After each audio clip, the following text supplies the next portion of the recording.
腊月的北风如同猛兽的獠牙，撕扯着国公府朱红的灯笼碎。林昭被束胸凛凛像拎小鸡似的拽着衣领，冻得发紫的嘴唇止不住打颤。他望着冰面下翻涌的暗流，突然想起今早嫡母赏的那碗甜羹，此刻胃里泛起一阵恶心。原来连生辰的贺礼都是催命符，废物也配过生日。凛凛的长靴碾碎薄冰，溅起的冰碴子扎在林昭脸上。不等他求饶，后颈传来一阵剧痛，整个人被狠狠灌向湖面。后脑磕在冰棱上的瞬间，眼前炸开一片刺目的白光，咸腥的湖水便从七窍灌入。他拼命挥动双臂，却只能眼睁睁看着冰面在头顶合拢，像一口倒扣的棺材。冰冷的湖水如同无数钢针，顺着鼻腔直刺脑门。林昭的肺叶几乎要被冻成硬块，挣扎的动作越来越慢。就在意识即将沉入黑暗时，无数陌生的画面突然在脑海中炸开。他穿着黑色作战服穿梭在枪林弹雨，握着手术刀在解剖台前冷静操作，甚至在雨夜高楼边缘完成惊险的暗杀。这些记忆如此真实，却又不属于他。扑通，冰面突然炸开一道涟漪，林昭恍惚间看见一抹白衣掠过天际。来人手持青玉短笛，衣摆扫过之处雪花凝滞，正是传闻中神龙见首不见尾的一仙青崖。青崖望着湖底不断下沉的身影，玉笛轻点眉心，罢了，遇到便是缘分。指尖蓝光闪过，千年寒玉如流星坠入水中，在林昭心口化作一团刺骨的凉意。银白色的细针带着幽幽银光没入穴位，林昭的经脉仿佛被千万只蚂蚁啃噬。不知过了多久，他猛地弓起身子，呕出一滩带着冰晶的污水，刺骨的寒意竟在体内凝成气旋，所到之处，经脉传来撕裂般的疼痛。他下意识摸向湖面，掌心触及之处，冰层竟如蛛网般迅速蔓延，眨眼间将破碎的冰面重新缝合。这是怎么回事？林昭盯着自己结满霜花的手指，声音都在发抖。青崖的玉笛在石阶上敲出清脆声响，惊飞一群寒鸦，寒毒未除，却因祸得福。他狭长的凤目闪过一丝算计，你且记住，从今日起，你的命是我的。话音未落，人已化作一团白雾消散在风雪中。林昭攥紧拳头，指甲深深掐进掌心，望着空荡荡的湖面，嘴角慢慢勾起一抹冷笑。既然老天给了重来一次的机会，这一局该换他坐庄了。晨光像把生锈的钝刀，艰难地劈开国公府沉沉的雾气。林昭蜷缩在柴房后的阴影里，枯枝在掌心发出咔吧脆响，碎屑簌簌落在粗布短打的补丁上。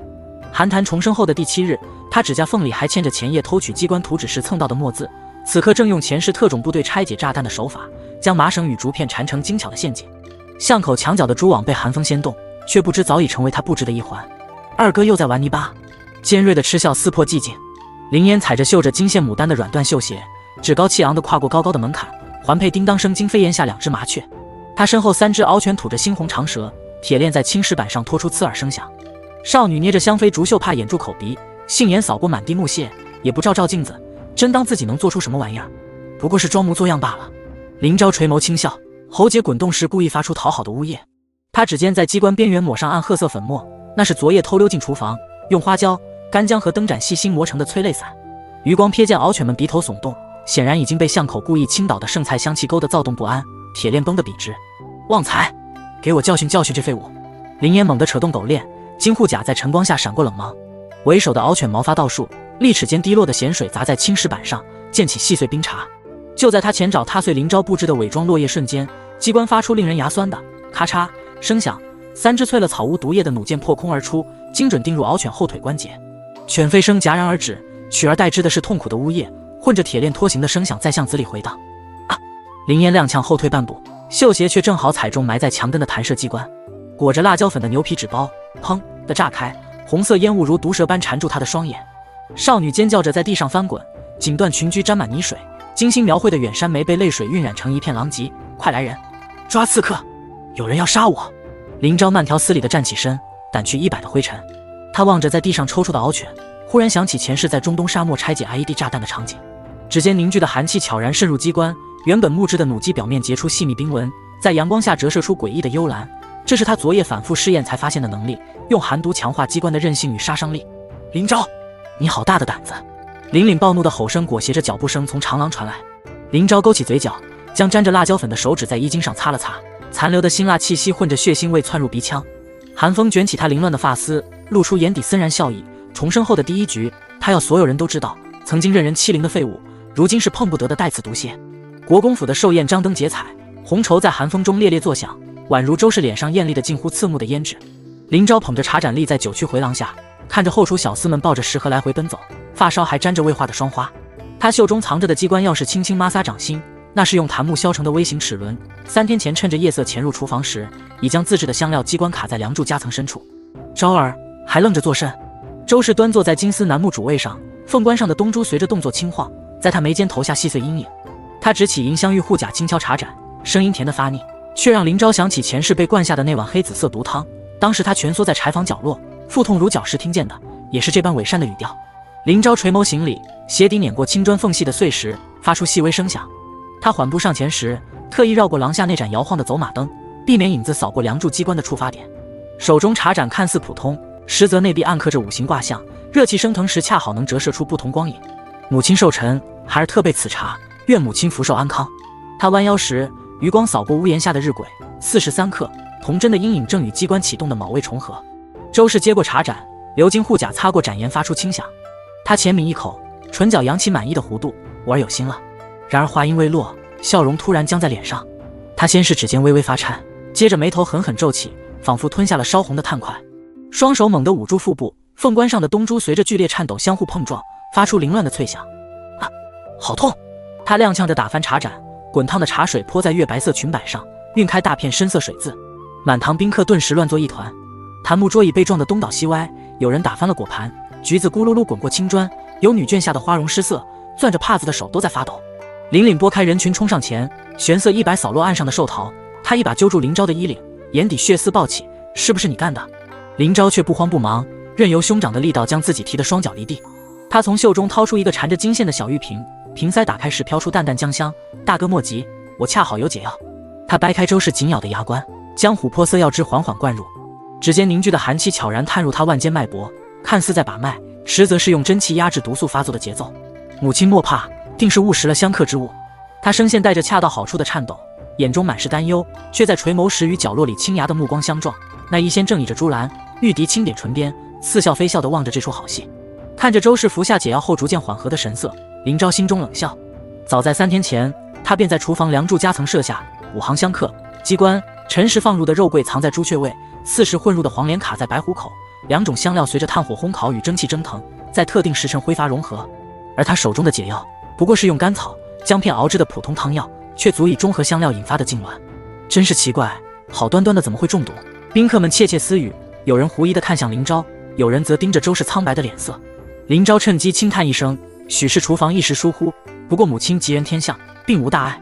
他上前整理周氏歪斜的凤冠，指尖擦过他冰凉的耳垂，压低声音道：母亲可要小心，别再让意外发生了。周氏猛地抬头，撞进少年眼底深不见底的寒意。他咬着牙挤出一丝微笑，指甲几乎掐进掌心，多谢昭儿，今日是母亲疏忽了。这场闹剧过后，宾客们虽觉蹊跷，却也不好多问。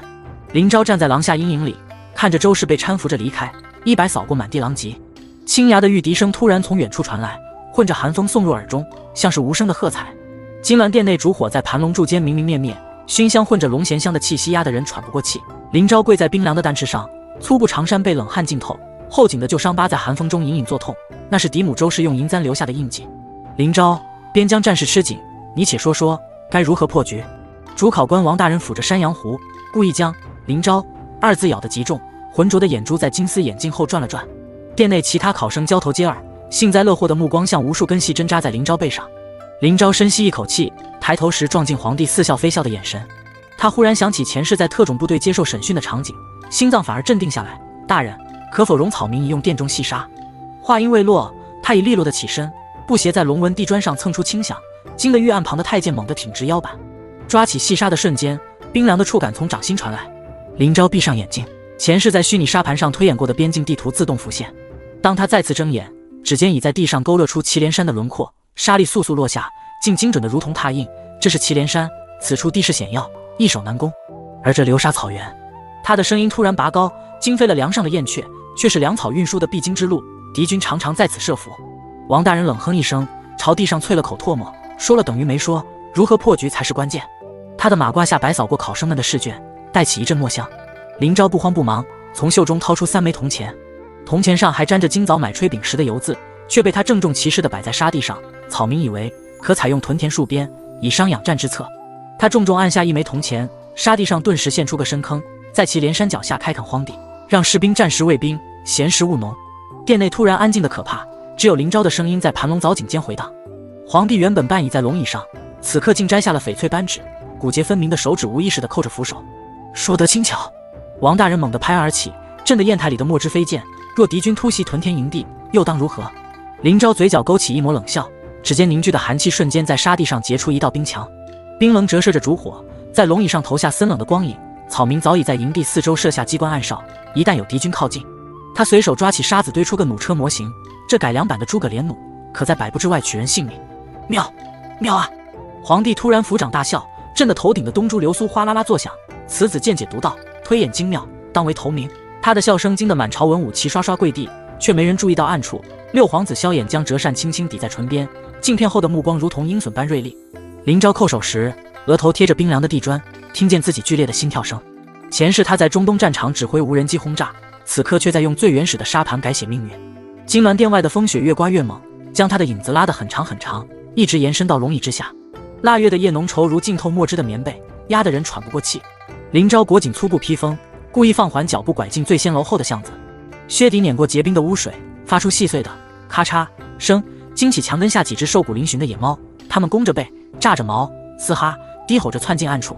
他佯装浑然不觉，任由寒风卷起衣角，却在路过第三根斑驳的石柱时，悄悄将袖口淬毒的银针捏在指尖，金属的凉意顺着指尖蔓延，混着掌心的汗意。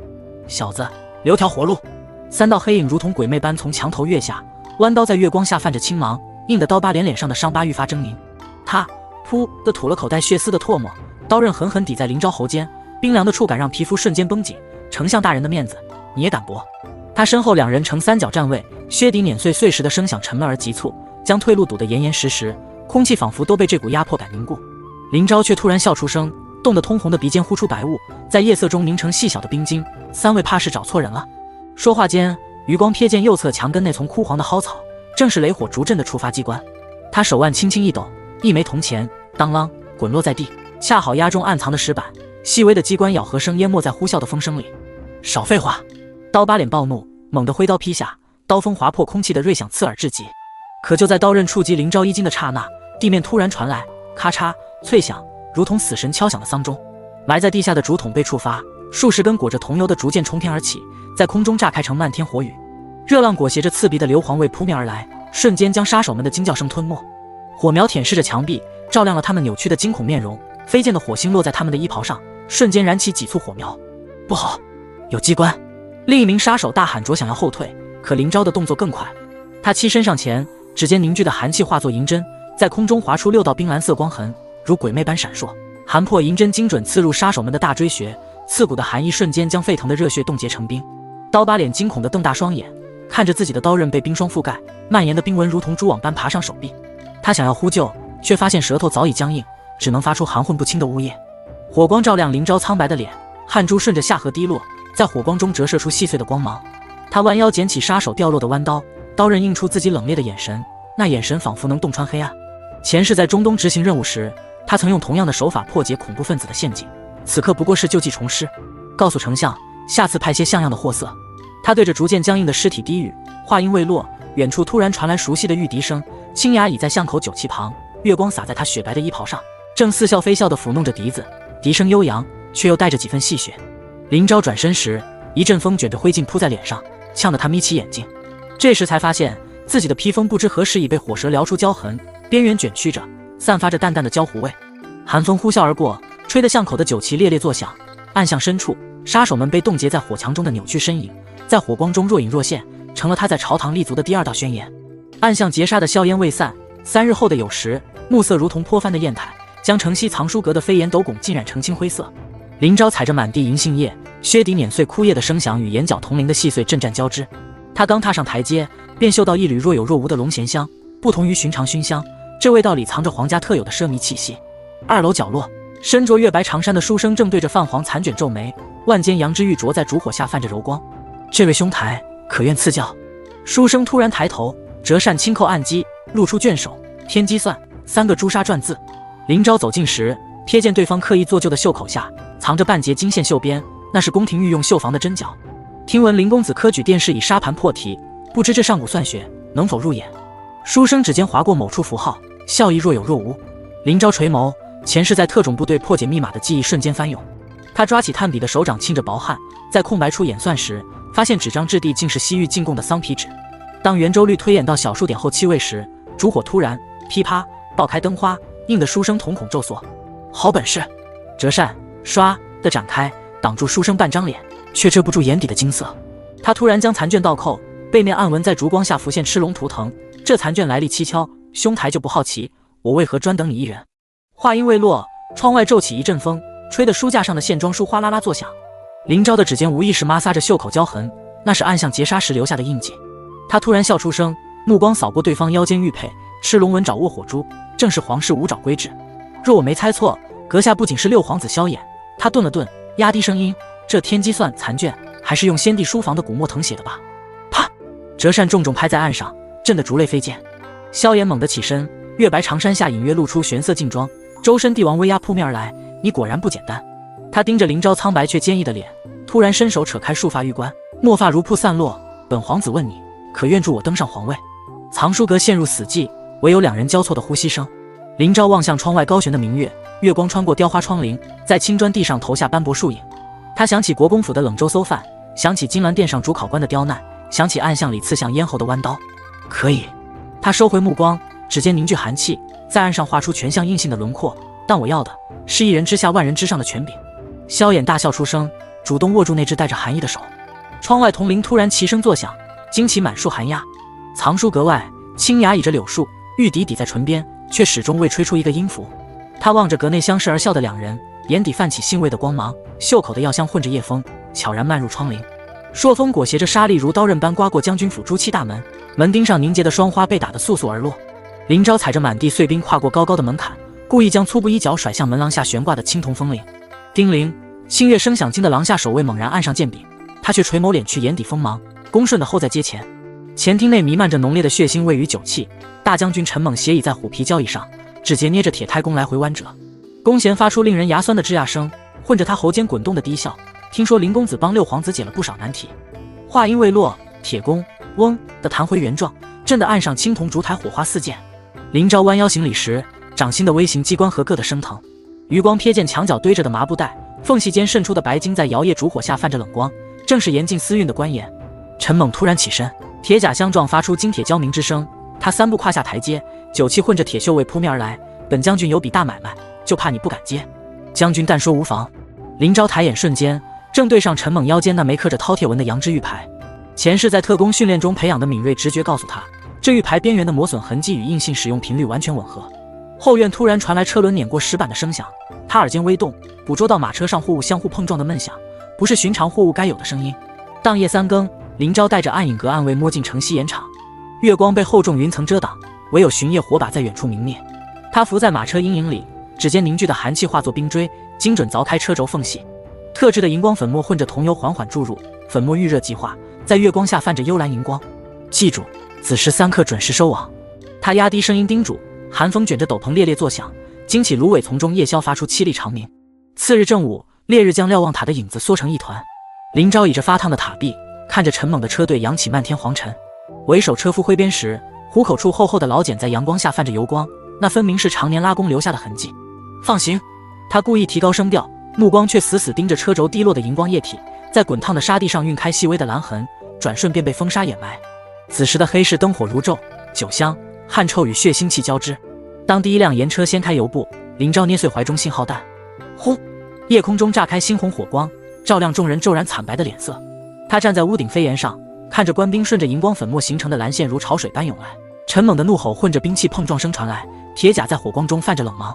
将军不是说只是批货物？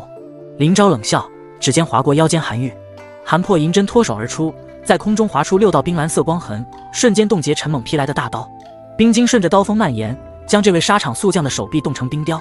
当官兵押着走私犯离开时，满地狼藉中，那枚刻着饕餮纹的玉牌在血泊里泛着幽光。林昭知道，这不过是撕开朝堂黑幕的第一刀，真正的好戏才刚刚开始。深秋的风裹着碎叶拍打宫墙，玉道上金黄的梧桐叶被践踏得发出沙沙响。林昭攥着衣角疾步穿过回廊，靴底碾过青石板的冰凉透进袜子。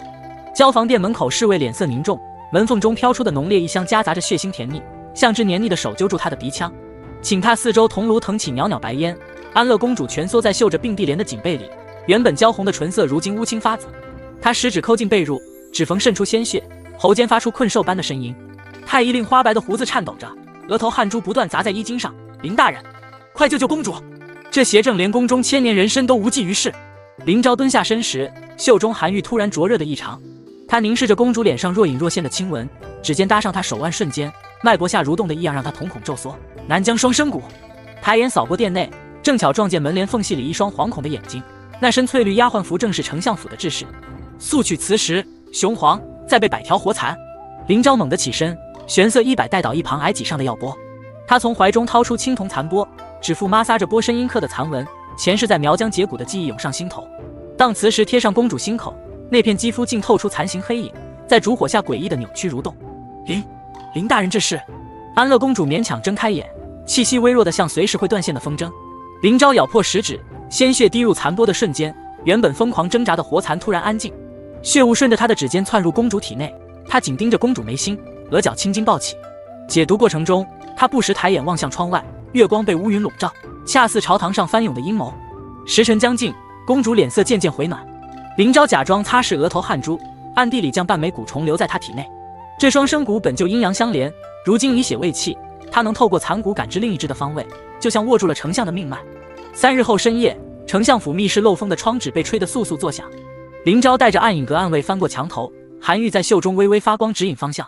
推开密室门的瞬间，油灯将丞相与藩邦使者的影子投射在墙上，宛如2只张牙舞爪的怪兽。该收网了。林昭冷笑着弹动指尖，公主体内的残骨顿时暴动。丞相突然抱头惨叫，脸上青筋根根暴起，手中密信飘落在地。就在林昭捡起密信的刹那，一道熟悉的身影掠过窗户。他转头望去，只见苏瑶眼中泪光闪烁，袖中匕首的寒光刺得他心头一颤。寒风呼啸着灌进密室，吹乱林昭的发丝。他望着苏瑶消失的方向，喉间泛起苦涩。这场由毒蛊引发的风波，不知还要将多少人卷入这朝堂的漩涡之中。乾清宫穹顶垂下9流珠串，烛火透过琉璃灯罩折射出万千光晕，将金丝盘龙铸映得流光溢彩。皇帝斜倚在沉香木雕龙椅上，玄色龙袍上金线绣的五爪金龙随着呼吸微微起伏，嘴角那抹似笑非笑的弧度，像淬了毒的银针般扎向阶下的萧炎与林昭。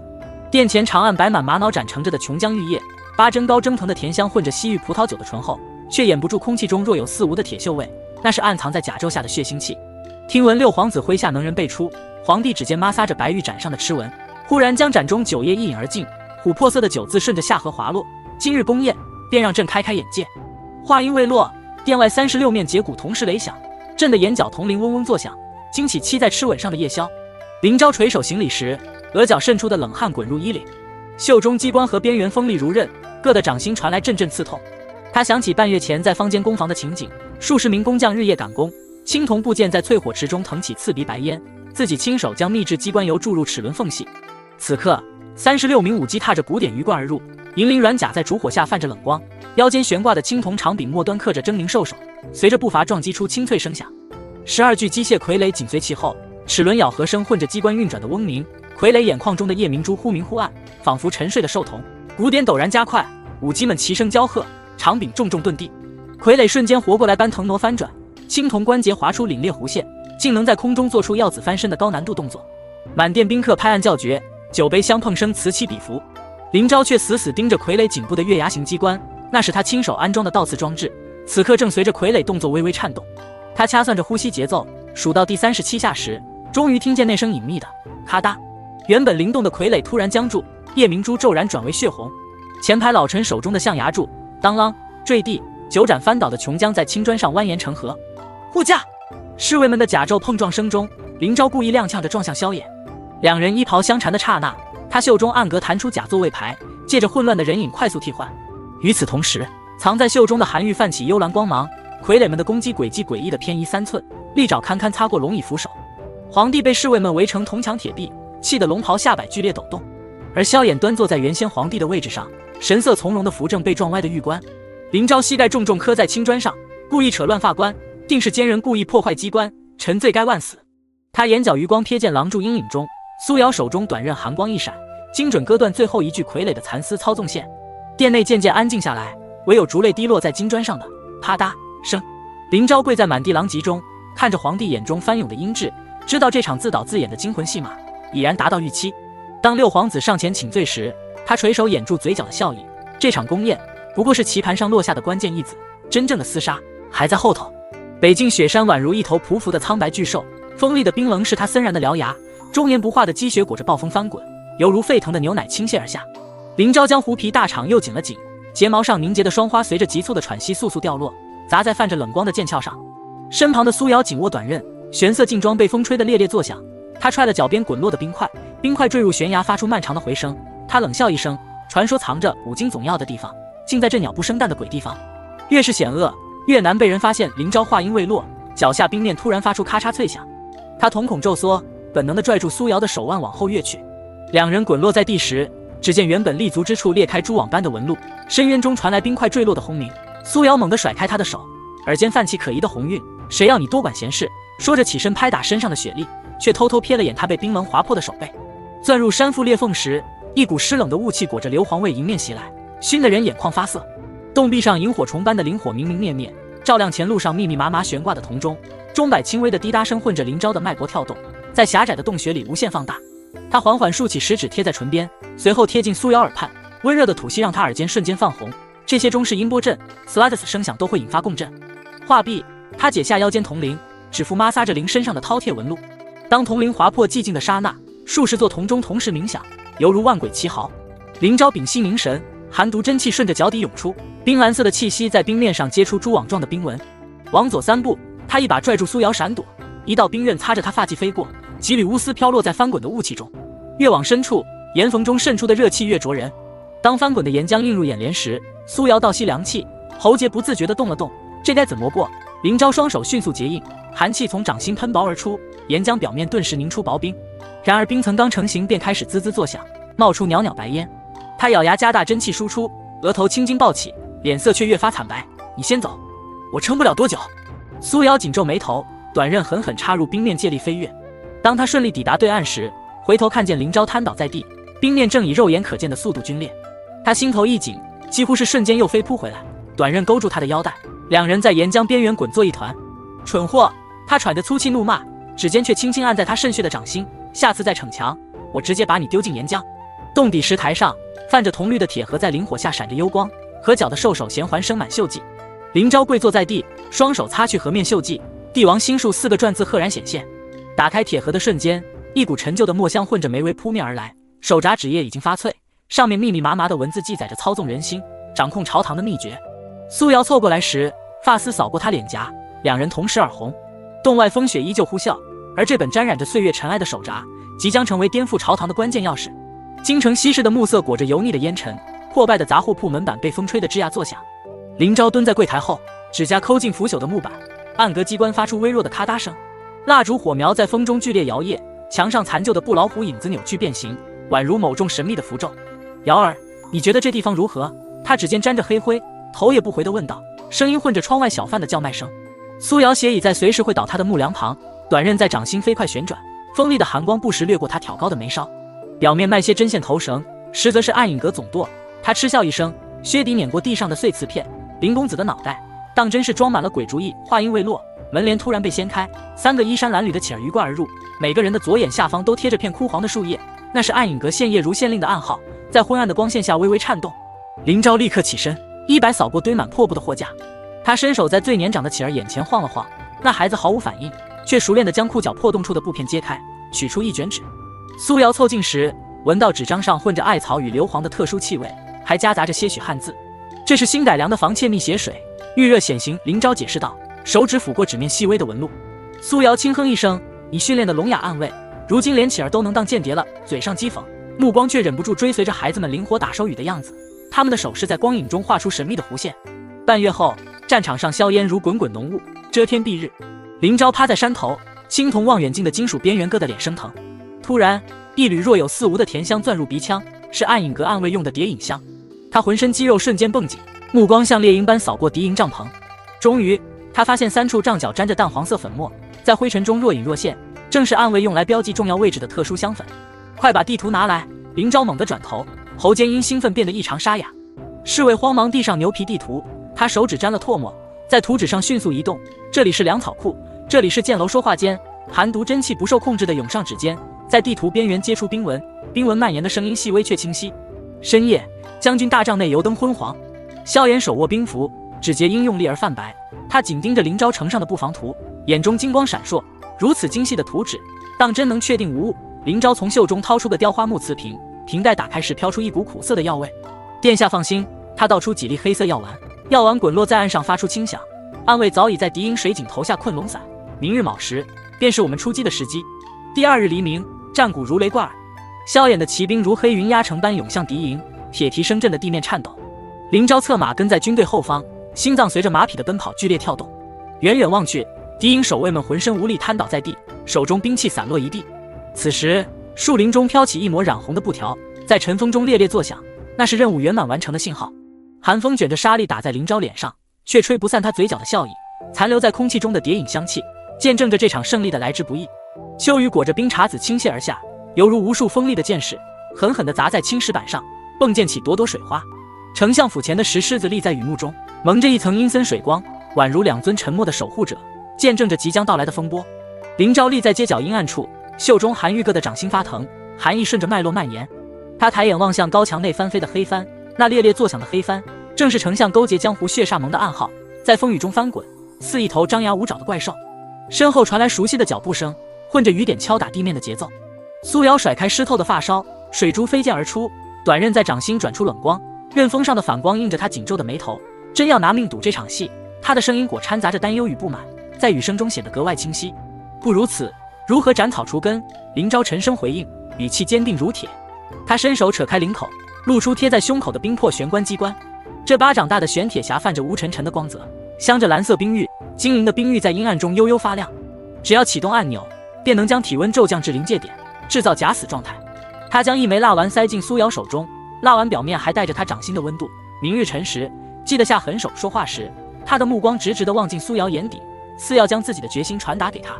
翌日清晨，雨势稍歇，空气中弥漫着湿冷的雾气。血煞盟的笑剧声撕破雨幕，犹如野兽的咆哮，惊飞了树梢的鸟雀。林昭被数十把利刃逼至断崖边，衣袍早已浸满红浆，那是用甜菜汁兑着赭石粉调成的假血，在灰白的天光下显得格外刺眼。领头的八面汉举着鬼头刀狂笑，刀身上还沾着未前的血迹，随着他的动作晃动。林昭，今日就是你的死期！那笑声充满了嚣张与得意，在山谷间回荡。林昭往口中塞进一粒丹药，舌头顶动上颚机关，冰魄玄关发出细微的嗡鸣，寒意犹如毒蛇，从心口窜向四肢百骸。他摇晃着退半步，故意做出虚弱的模样，撞开身后的冰棺。玄铁棺盖合上的刹那，苏瑶的短刃扑哧刺入他肩窝，刀刃入肉的声音混着雨声，显得格外刺耳。还愣着干什么？斩首！丞相的尖笑穿过雨雾，声音中带着难以掩饰的兴奋与阴狠。苏瑶握剑的手微微颤抖，指节因为用力而泛白，剑锋却果决地划向林昭喉间。血珠溅在冰棺上，瞬间结成冰晶，在阳光下闪烁着妖异的光芒。他转身时，泪水混着雨水滑进嘴角，咸涩的滋味在口中弥散。哼，这下可算除了心腹大患。八面汉踹了踹冰棺，铁靴却突然被冰棱缠住，刺骨的寒意顺着靴筒往上窜。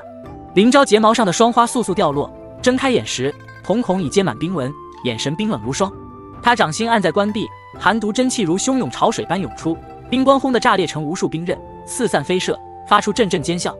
混乱中，林昭如鬼魅般绕到丞相心腹身后，那人喉间刚发出半声惊叫，便被冻成冰雕，脸上还凝固着惊恐的表情。丞相脸色煞白如纸，双腿发软，连滚带爬往后退，桃脚沾满了泥浆。你不是死了吗？他的声音颤抖着，充满了恐惧与不可置信。林昭抚去脸上残冰，指尖点在他膻中穴，语气带着几分戏谑，戏还没演完，怎么能死？雨不知何时停了，残阳穿过云层洒在断崖边，为这片血腥之地笼上一层金红色的薄纱。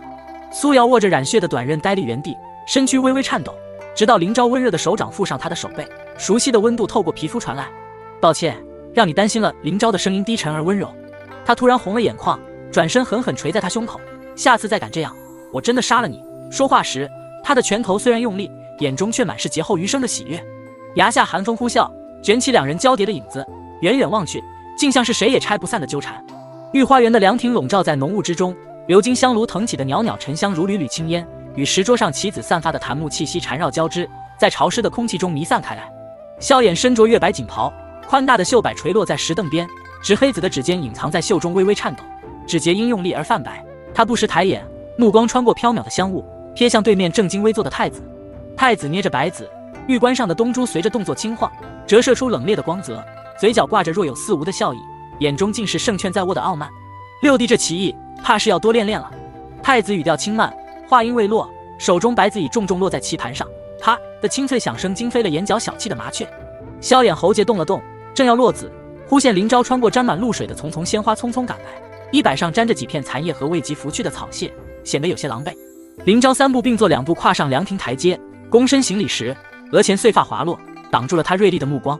他直起身，扫过棋盘上犬牙交错的黑白棋子，脑海中瞬间闪过无数对策。随即他快步绕到萧衍身后，微微俯身，凑近萧衍耳畔，声音压得极低：“殿下，可还记得弃子争先之法？”说话间，他袖口轻轻一抖，暗格悄无声息地弹开，一枚刻着精致棋谱纹路的玉珏顺着袖管滑出，轻轻落在萧衍掌心，凉意瞬间传遍全身。萧衍紧握着玉珏，触感凉润，让他原本慌乱的心顿时沉静下来。他抬眼望向坐在主位的老皇帝，只见对方半倚在盘龙椅上，银色胡须随着呼吸轻微颤动，看似在假寐，可金丝眼罩下透出的那丝锐利目光，却将场中情形尽收眼底。儿臣认输。萧衍突然将手中黑子放回棋盒，声音中带着恰到好处的沮丧，还微微垂下头，掩住眼中闪过的金光。皇兄棋艺高超，令儿臣佩服。太子先是微微一怔，随即放声大笑，声音在凉亭中回荡：“六弟果然知趣。”他得意地晃了晃手中的白子，玉冠上的东珠撞击出清脆响声，却丝毫没有察觉到老皇帝皱起的眉头和眼中快速掠过的不悦。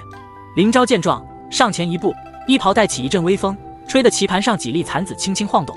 殿下虽输了棋局，却有一物想献给陛下。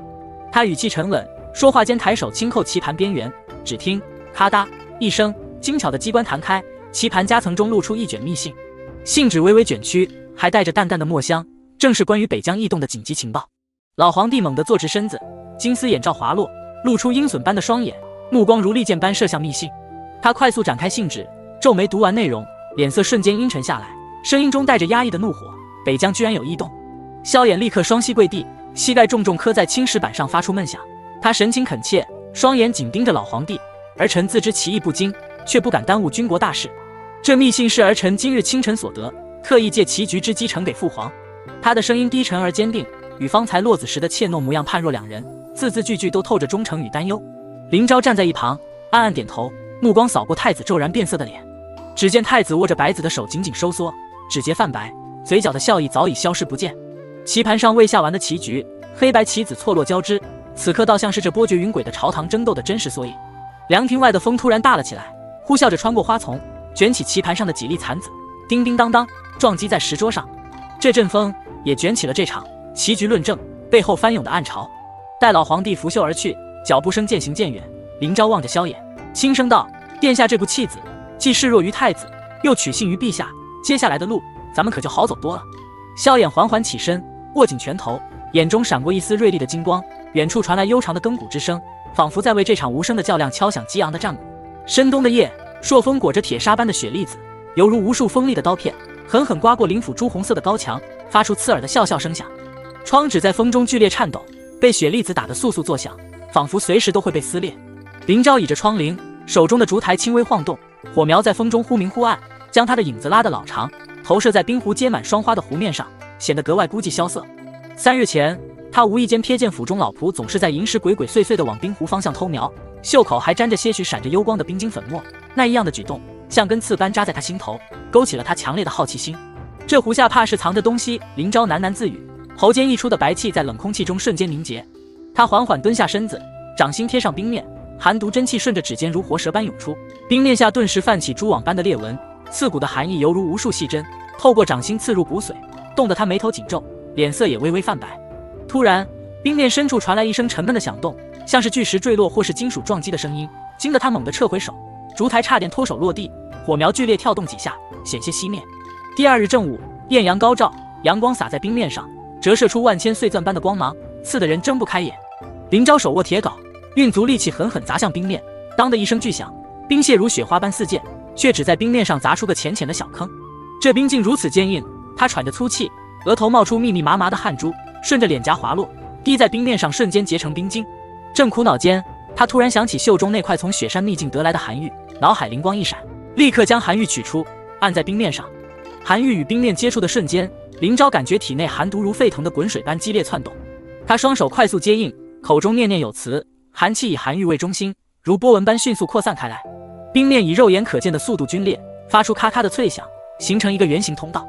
湖水翻涌着涌上来，带着刺骨的寒意，却在接触寒气的刹那重新凝结成整齐的冰阶。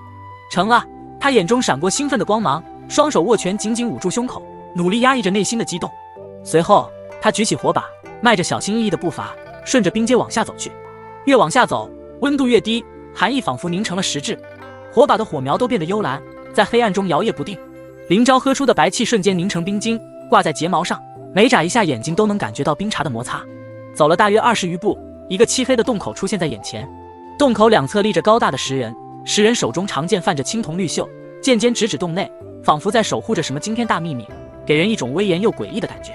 进入密室，墙壁上镶嵌的夜光石悠悠发亮，散发出淡绿色的光芒，照亮了满墙的古怪图文。那些图文形状各异，线条复杂，有的像飞鸟走兽，有的像神秘符咒。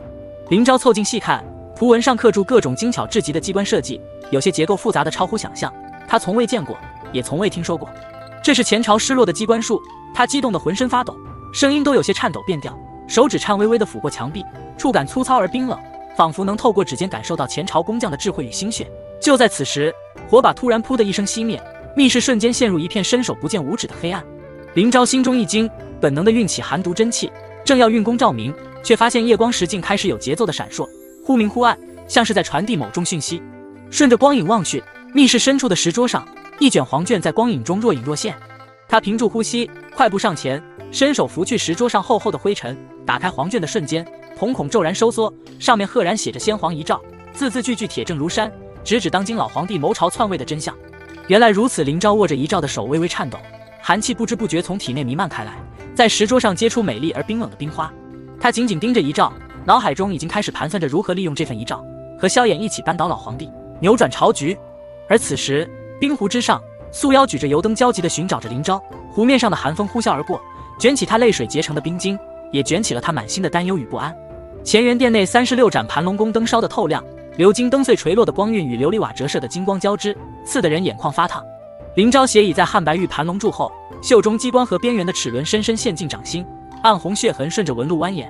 他目光紧锁场中，安乐公主的云锦霞帔扫过青砖，凤凰刺绣上的金线在烛火下流转，万间9连环玉镯随着指尖轻扣按击，撞出细碎的叮当声。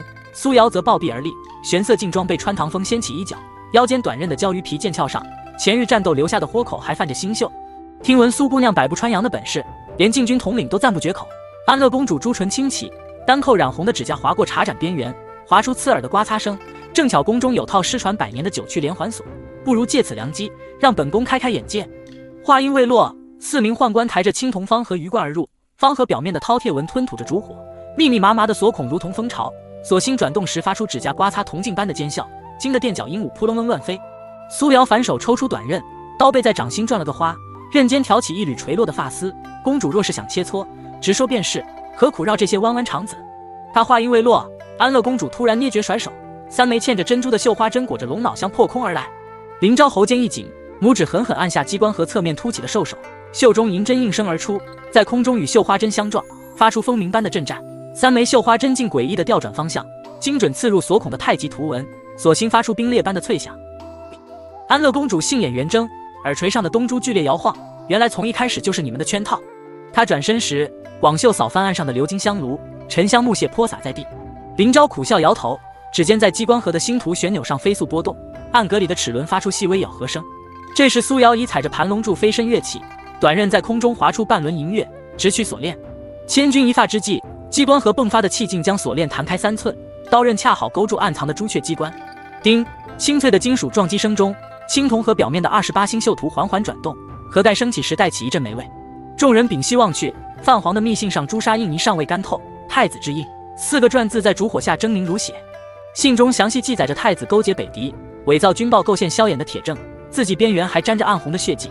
安乐公主手中的羊脂玉盏当啷坠地，碎片溅起的水花扑在苏瑶靴面上。这场比试本就是为了引出这份证据。林昭缓步走出阴影，玄色锦袍下摆扫过满地狼藉，公主的巧思，苏姑娘的身手，缺一不可。她抬头望向龙椅上脸色铁青的皇帝，余光瞥见角落里太子紧握成拳，微微发抖的手。安乐公主咬着下唇，突然轻笑出声，拾起密信时，袖口滑落的翡翠镯子撞在青铜盒上，发出清冽的声响。好你个林昭，把本宫当猴耍！苏瑶则凑近他耳畔，温热的吐息混着血腥气。下次再敢算计我！威胁的话语被他忍不住上扬的嘴角出卖。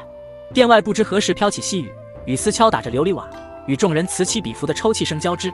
林昭望着雨幕中若隐若现的宫墙，握紧机关盒的手渐渐放松。盒内暗格里，一枚刻着“萧”字的玉珏正在微微发烫。这场精心设计的对峙，不过是扳倒太子的第一步棋。三更梆子的闷响还在皇城上空回荡，天际突然炸开3朵猩红焰火，宛如泣血的妖童撕裂厚重夜幕。林昭猛地掀开机关密室暗门，潮湿的霉味混着硫磺气息扑面而来。地底传来沉闷的轰鸣，墙壁上的八卦罗盘疯狂震颤，青铜指针在砍为剧烈旋转。老皇帝终于撕破脸皮动手了。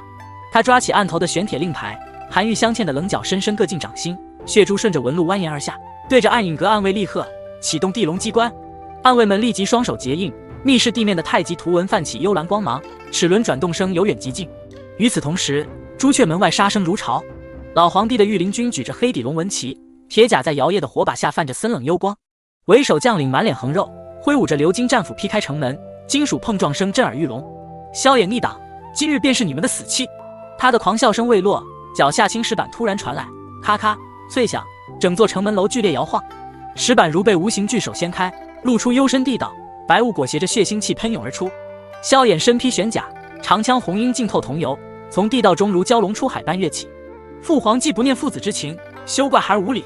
他的怒吼声震的城墙簌簌落灰，身后士兵举着刻有“6”字的赤色战旗鱼贯而出，脚步声整齐划一，宛如闷雷滚过大地。御林军见状顿时乱了阵脚，有人惊恐地指着地道大喊：“地底下钻出鬼了！”更有胆小者丢盔弃甲，被同伴踩在脚下。林昭立于皇城中枢塔楼，寒风卷着血腥味扑在脸上。他盯着下方如蚁群般厮杀的士兵，嘴角勾起一抹冷笑。转动塔楼中央的青铜轮盘时，齿轮咬合声尖锐刺耳，暗藏的诸葛连弩缓缓升起。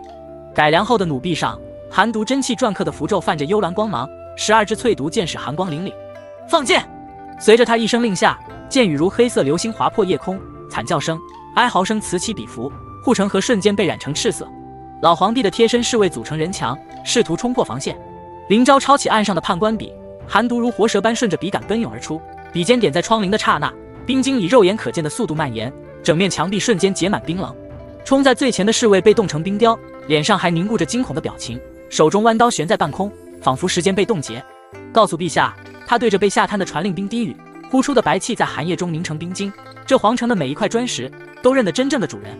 此时萧衍已杀至内城门前，老皇帝站在城头，龙袍被血污浸透，白发凌乱地披散在肩头。孽子，你竟敢造反！他挥舞着宝剑，声音因愤怒而颤抖。萧衍却突然勒马，枪尖挑起地上的密信，高声道：“儿臣不过是替先帝讨回公道。”城头的士兵们交头接耳，目光落在密信上鲜红的朱砂印，窃窃私语声渐渐压过了兵器碰撞声。林昭望着局势逆转，摸了摸怀中藏着的先皇遗诏。寒风吹过塔楼的风铃，叮当作响间，他仿佛看见胜利的曙光。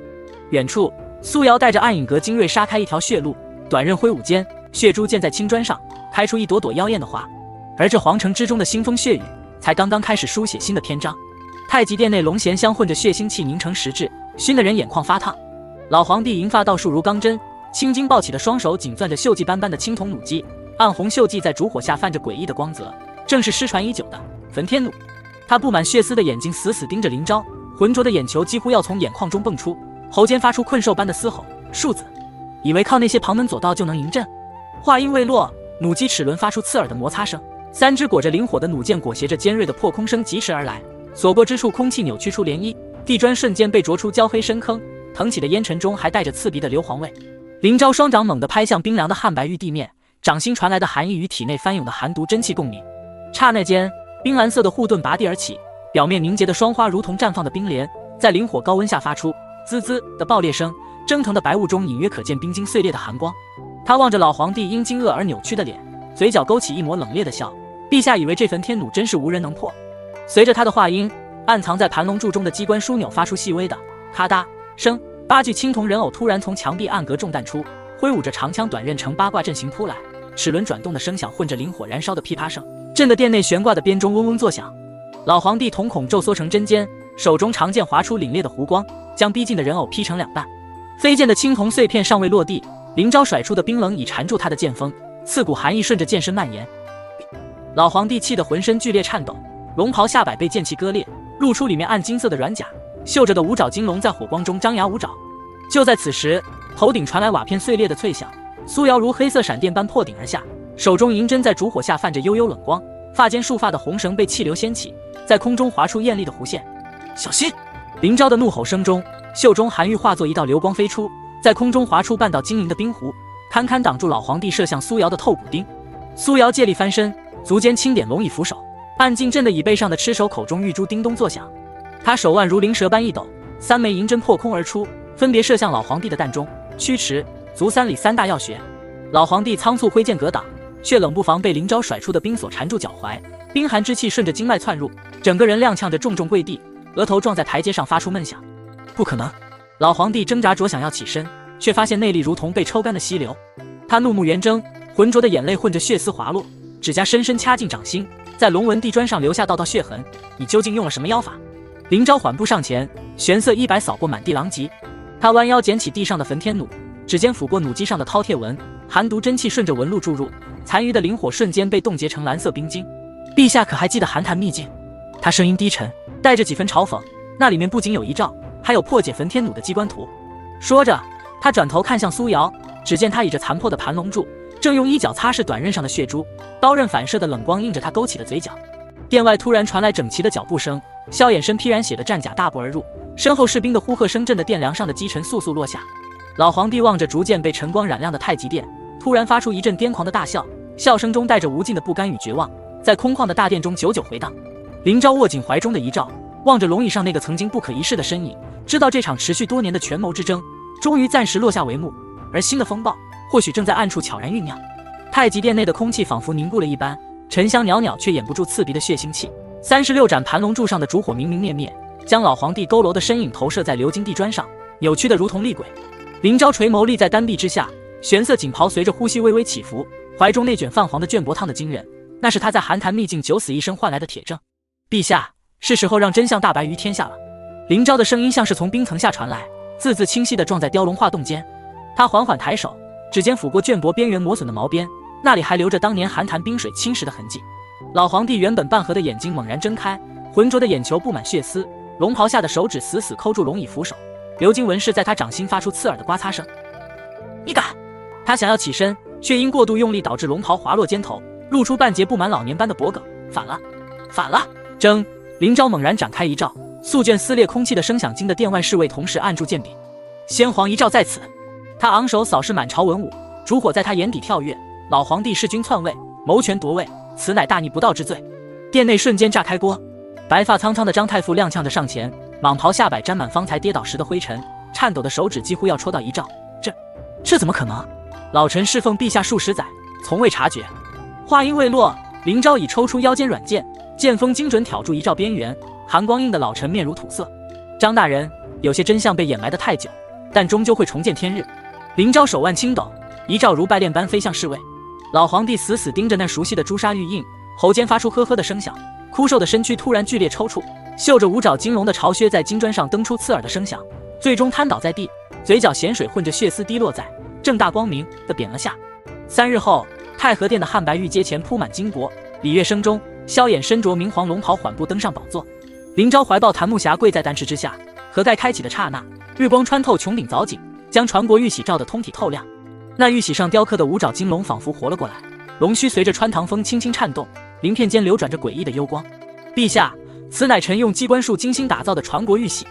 林昭指尖划过玺底看似普通的云雷纹，暗藏的齿轮发出细微的咬合声，只有用特定的钥匙插入，才能显现出防伪暗纹。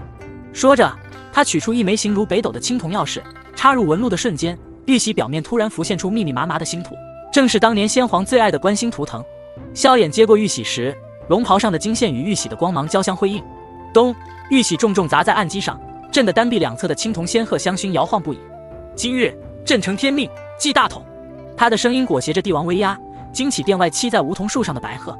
山呼海啸般的万岁声中，林昭悄然抬眸，隔着重重人影与苏瑶对视。他腰间短刃泛着冷光，眼神里既有骄傲又有担忧。而远处角落里，几位老臣交头接耳的身影，正预示着这场权力更迭后的暗流涌动。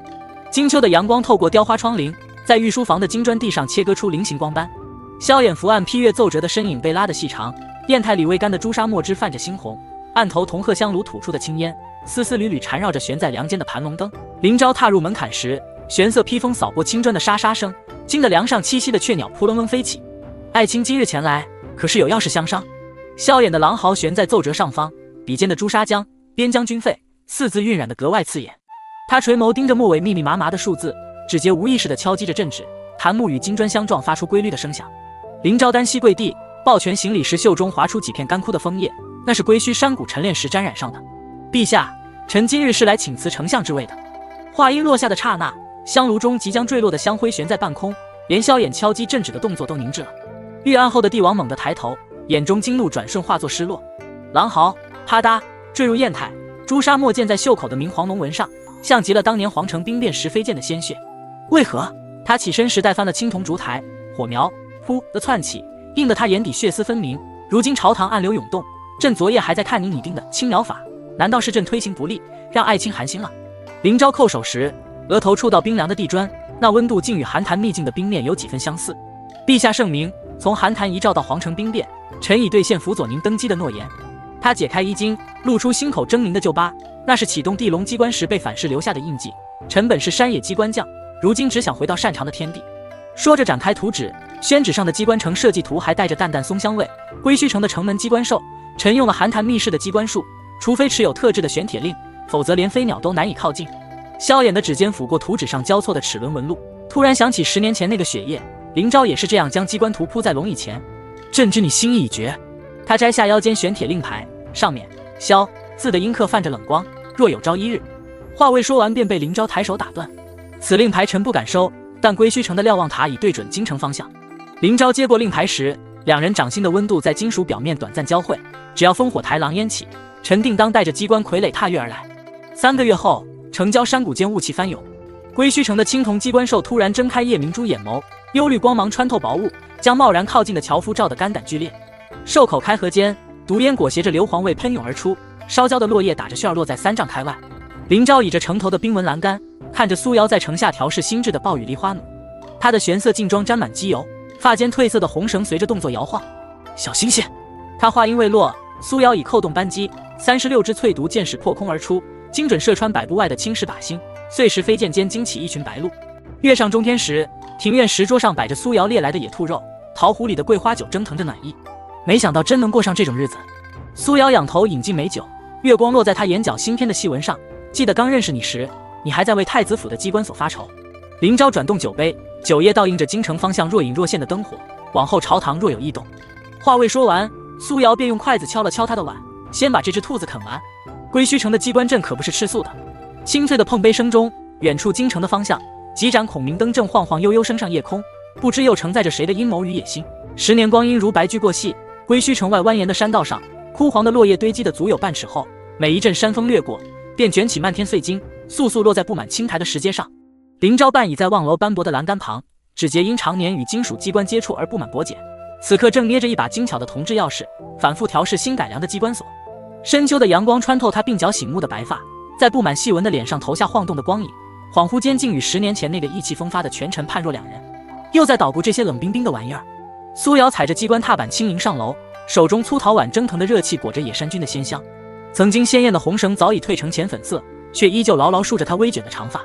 她将汤碗重重搁在石桌上，朕的碗中浮油泛起涟漪，山下镇子的茶肆都快把你编成3头6臂的妖怪了。林昭指尖微动，机关锁发出清脆的咔嗒声，暗格弹开时带起一缕金属特有的冷香。这次又是哪般奇谈？他头也不抬，嘴角却噙着笑，莫不是说我能撒豆成兵，还是用机关术造出了会飞的铁鸟？苏瑶舀起一勺滚烫的汤，在唇边轻轻吹气，比这离谱100倍。曹帮的人赌咒发誓，上个月灭了他们宿敌的机关傀儡，分明是照着你当年在皇城用的样式。还有那岭南药王的徒弟，硬说你传了他起死回生的医术。他忽然笑得呛道，汤之溅在粗布衣襟上。最荒唐的是青州书生，非说亲眼见你额间第3只眼一开，贪官污吏的赃款就全浮现在空中。同钥匙当啷一声落在机关锁上，林昭端起汤碗，氤氲热气模糊了镜片，他们倒也没全说错。他望着远处层叠的山峦，眼中闪过当年操控机关傀儡时的锋芒，只是这双手如今只为守护该守护的人。与此同时，京城城墙的箭楼被烽火染成血色，萧衍攥着战报的手指关节发白，羊皮纸上边疆失守4个朱砂大字刺得他眼眶发疼。帐外马蹄声由远及近，亲卫浑身浴血闯入。陛下，敌军前锋已过雁门关。朔风卷着雪粒子扑进营帐，烛火在寒风中剧烈摇晃。